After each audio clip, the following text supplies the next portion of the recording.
Sehingga bahan baku utama untuk membuat cerita itu sudah dibikin di dalam logline ini. Halo, selamat datang di BBN Bahas-Bahas Naskah. Di episode ketiga ini masih dalam tahapan menulis naskah. Kita akan ngebahas bagian logline. Logline ini adalah langkah awal untuk menstrukturkan sebuah ide dasar.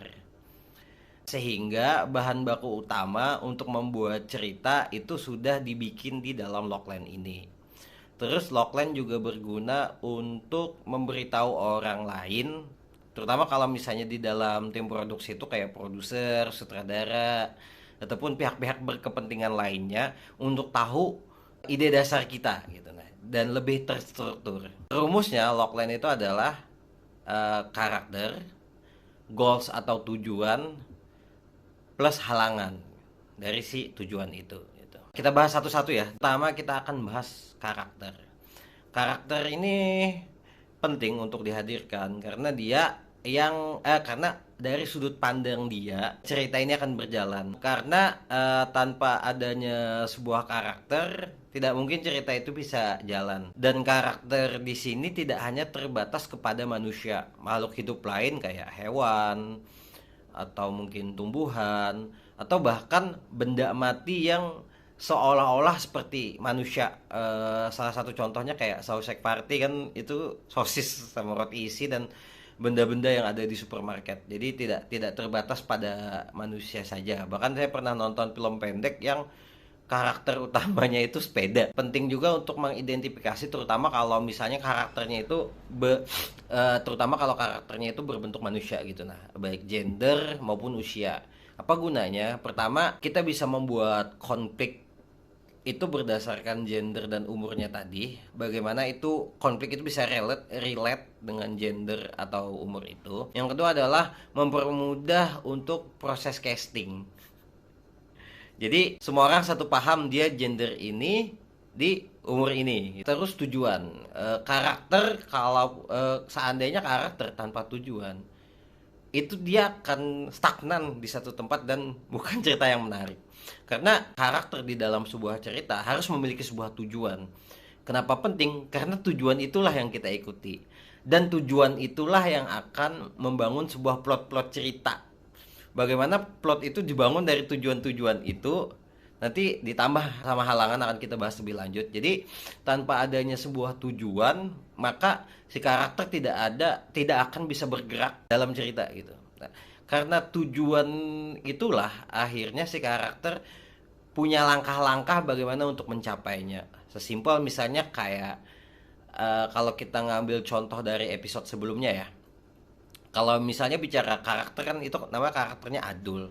Nah, terus tujuan Adul apa? Dan tujuan Adul adalah menjadi penulis naskah profesional. Nah, jadi kita sudah dapat karakter dan kita sudah dapat tujuan. Nah, dari keinginan Adul, tujuan Adul untuk menjadi seorang penulis naskah profesional itu, akhirnya terbangunlah sebuah plot-plot yang akan membentuk sebuah cerita kayak gitu.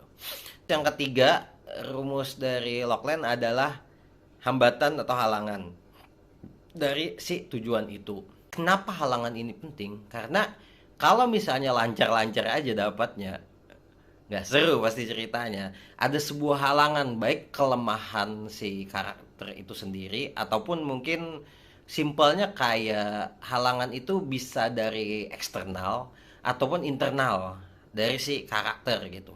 Apapun itu, misalnya kayak kalau kita ngambil contoh si Adul ingin jadi penulis naskah profesional. Si Adul karakternya ingin menjadi penulis profesional, tujuan atau goalsnya, hambatannya adalah namun Adul tidak bisa membaca. Padahal dia sudah berumur 30 tahun, artinya sudah dewasa kayak gitu. Nah, adanya hambatan ini membuat penonton atau cerita itu semakin seru. Kenapa? Karena tujuan dari si karakter ini tidak mulus-mulus saja, ada hambatan yang harus dihadapi. Entah nanti di ending happy ending atau sad ending, dua ending yang paling populer ya, yang paling sering sering dipakai gitu. Dia berhasil atau tidak, itu seru banget untuk diikuti gitu. Nah, petualangan dari si Adul. Dan trikinya ya bikin halangan ini adalah semakin besar halangannya itu sebetulnya semakin menarik gitu.